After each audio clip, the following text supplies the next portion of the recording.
விவசாயத்தில் இப்படியெல்லாம் நமக்கு சோதனை வரும். இப்போ எப்படி சோதனை வந்திருக்குன்னு பார்த்தீங்கன்னாக்க,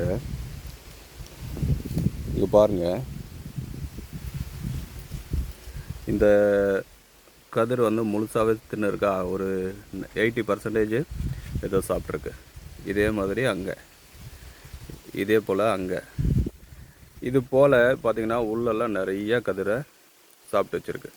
இது எதோட வேலைன்னு பார்த்தீங்கன்னாக்க, நம்ம அணில் நண்பர் இருக்கார் இல்லைங்களா, நம்ம டிவிகேவை சொல்லலை, நிஜமான அணில் நண்பர் ப்ளஸ் நம்ம கிளிங்க, அதோடு சேர்த்து மயில்கள், இது எல்லாமே வந்து இந்த மாதிரி நம்ம பயிர்களை சாப்பிட்டு போயிடும். இதுக்கு என்ன பண்ணணுன்னா, ஒரு ஆள் எந்நேரமும் நிலத்தை சுற்றி வந்துகிட்டே இருக்கணும். இதெல்லாம் எங்கே வருதுனாக்கா, இங்கே பக்கத்தில் வந்து தென்னந்தோப்பு இருக்குது.